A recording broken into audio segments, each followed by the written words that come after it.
What you're about to hear is a debate that we did against William Goley on October 24, 2006.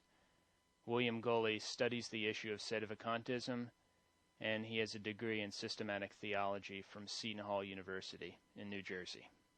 We would like to encourage all the people who hear this debate to get our 3-DVD package, which contains 10 programs, audio tapes, flyers, magazines, for only $8, and they can order that online at our website, www.mostholyfamilymonastery.com. That's MONASTERY.com.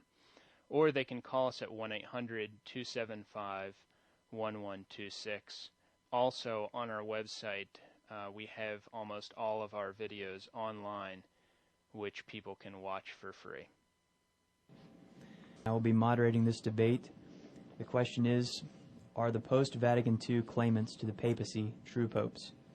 This debate is between Mr. William Goley and Brother Michael Diamond and Brother Peter Diamond. Mr. Goley is taking the position that yes, the post-Vatican II claimants to the papacy are true popes. Brothers Michael and Peter Diamond are taking the position that no, they are not. The format of this debate is that each side will give an opening statement, beginning with Mr. Goley. Those statements will be 20 minutes each. There will be a first rebuttal for each side, 15 minutes each. Then there will be a 7-question examination, where each side will ask the other side 7 questions. There will be a 3-minute response and a 2-minute rebuttal to each question. Following those questions, there will be a 10-minute response or rebuttal from each side, following by 15-minute closing remarks for each side. And Mr. Goley will go first for each section. We'll begin now with Mr. Goley's opening statement. Okay, I wish to thank the brothers for allowing me the opportunity to discuss this very important issue of Sedevacantism.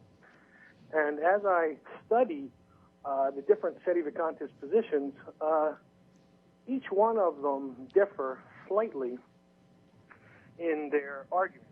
So my arguments tonight will be specifically against what I believe to be the erroneous position of the Diamond Brothers. Most of my arguments can be used against other Sedevacantists as well, but I just wanted to make that clear.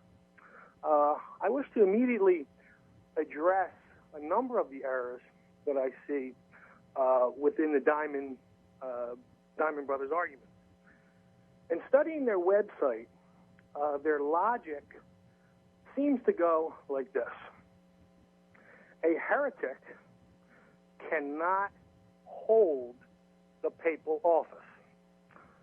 And one of the things that the Diamond Brothers do is they quote a whole host of quotes from John the 23rd, Paul the 6th, not John Paul the 1st, since he only reigned for 33 days, but John Paul the 2nd and Benedict the 16th.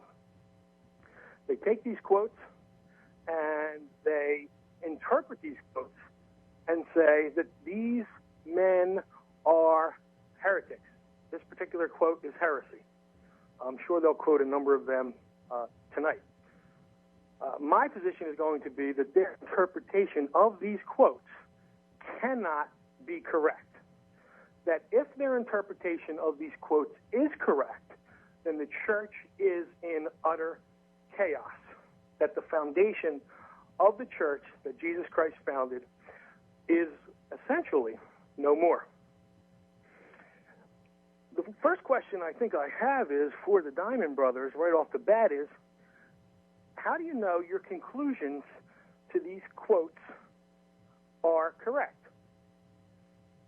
One only needs to look at the various other Catholic theologians on numerous Catholic websites, and they will see that the conclusions that the Diamond Brothers draw from these quotes are disputed. Now, one may ask, well, how do you know their interpretations are correct? The point that I'm making is that if these quotes are in dispute, we have a question. Okay? Right away, one can see throughout church history that the Arians use different scripture passages. In John's Gospel, the Father is greater than I. They use that to say that Jesus Christ was not God. Martin Luther used various scripture passages, such as Romans 3:28. Man is justified by works by faith apart from works of the law. He used that to teach the erroneous doctrine that man is justified by faith alone. So right off the bat, we have a question of whether or not the Diamond Brothers' interpretation is correct. One of the things that I'm asserting here is that based on the teaching of the First Vatican Council regarding the unity of the Church and papal succession, is that the Diamond Brothers' conclusions cannot be correct. Certain problems arise if their positions are correct, that these popes or these men are heretics, and therefore the papal see has not been occupied since Pius XII, the last reigning pope that they believe is pope.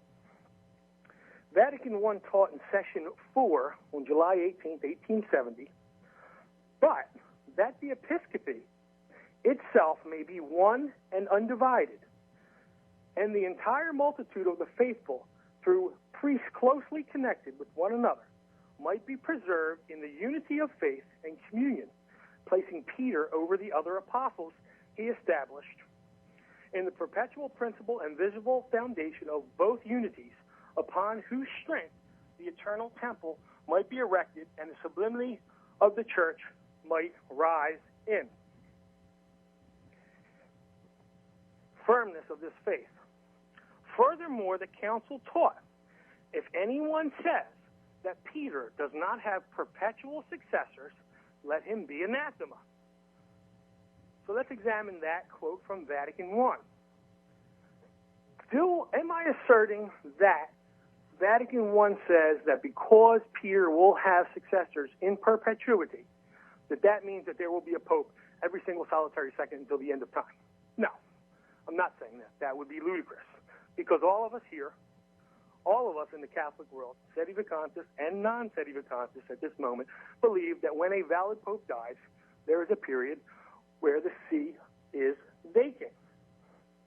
What I'm asserting here today is that even during times like the Great Western Schism, where there was disputes on whether or not the papal see was for this particular pope or that particular pope, or whether it was vacant or not, there was always a way that the faithful could know when a pope was validly elected. The parameters that are in place were valid. What do I mean by that? Well, today we have, even if you want to assert that Pius XII was the last reigning pope, we have a situation where the law of the church established by Pius XII and popes prior to him, the College of Cardinals elects the pope. The problem that the Diamond Brothers have, and also other Sedevacantists, is this. There are no more cardinals appointed by Pius XII that are still alive. The oldest cardinals were appointed by or made cardinals by Pope Paul VI. Therefore, you have a situation where, according to church law, under Pius XII, who made revisions to the conclave, you have a situation where you have no more cardinals to vote and elect the Pope. You don't have it. So how can the papacy have successors in perpetuity? That's the definition of the word. We call Mary a perpetual virgin because she was a virgin throughout her life. You cannot have perpetual successors if you don't have a way to elect them. Now, I can almost anticipate the Diamond Brothers arguing that some theologians' opinion is that the Roman clergy will elect the Pope, or that the bishops will get together and elect the Pope. Well, that raises problems in and of itself, because where is the Roman clergy now? Not only would they have to be Sedevacantists, they would also have to hold all the other, I believe, erroneous doctrines that the Diamond Brothers hold. They would have to believe in the strict, absolute interpretation of no salvation outside the church, or they're not a Catholic. They couldn't really be clergy. They would lose their office according to the Diamond Brothers.